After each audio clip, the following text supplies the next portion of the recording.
faz um Scrum Master no dia a dia? Facilita eventos, ele olha o fluxo de trabalho, ele vai criar relatórios, vai dar visibilidade do fluxo para as pessoas, ele vai treinar pessoas em abordagens ou métodos ágeis, ele vai apoiar o time de desenvolvimento no desenvolvimento do produto, talvez resolvendo conflitos, trazendo técnicas, tá bom? E o PO, o que ele faz? São as mesmas atividades de um Scrum Master? Claro que não. Um PO, por exemplo, ele tem que conhecer, ele tem que saber entender como entender a experiência do usuário. Como que ele faz isso? Criando personas, mapeando a jornada, entendendo as dores. Como que ele vai, o PO, falar sobre como que ele vai entender a melhor solução? Talvez criar hipóteses, validar essas hipóteses com pequenos experimentos através de um processo de discovery ou de descoberta do início ao fim do produto, para que depois ele possa, junto com as partes interessadas, convergir em um backlog de funcionalidades que vão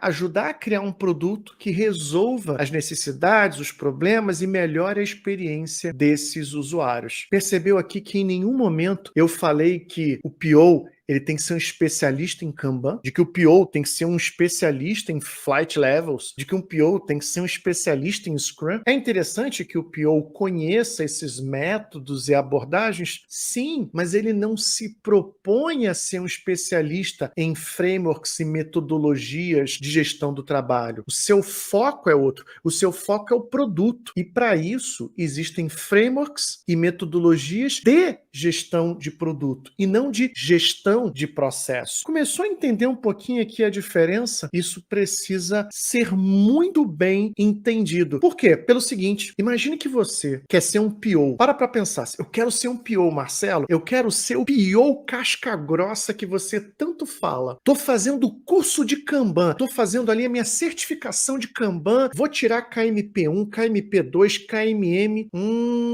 Você tem certeza que você quer ser PO mesmo? Será que você não deveria estar aprendendo processo de discovery, métricas de produto, gestão de produto? Não seria isso que você deveria estar aprendendo em vez de Kanban, certificação em Kanban? Porque essas são certificações voltadas para quem? Para o agilista. Tem como foco o quê? Melhoria do processo. Você, como PO, você precisa do quê? Você precisa entender de Kanban e Scrum? Legal, ok, entender como usuário, mas não como especialista que vai implantar métodos e frameworks no dia a dia. Compreendeu? Então essa é uma diferença muito importante que o mercado ainda faz confusão, algumas empresas fazem confusão e que a gente está começando a resolver isso. Vamos falar de mais atividades do PO. O PO, por exemplo, faz a gestão do backlog. Ele é responsável por exemplo, garantir que esse backlog esteja em conformidade com a descoberta que está sendo feita e que ele dê visibilidade do andamento do desenvolvimento desse produto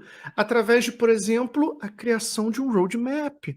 É atividade do PO sentar com partes interessadas do negócio, porque essas sim tomam as decisões e facilitar um acordo, uma decisão, para que se chegue a um claro ponto do que precisa ser feito. Então, começa a entender que as atividades de um PO e de um Scrum Master são completamente diferentes e que um não substitui o outro. Embora a gente comece a ver que tem empresas que acabam não dedicando, não contratando agilistas para todos os times. E é claro, é muito comum a gente ver que, às vezes, você tem um time de desenvolvimento de produto, onde você tem os desenvolvedores e você tem o gerente de produto, o PO e o líder de produto, que no final das contas a gente chama de líder de produto. Agora, o time tem que ter quem constrói o produto, os desenvolvedores, e tem que ter aquele que diz o que precisa ser feito, o líder de produto, o PO, e nem sempre a gente vê ali a figura do agilista.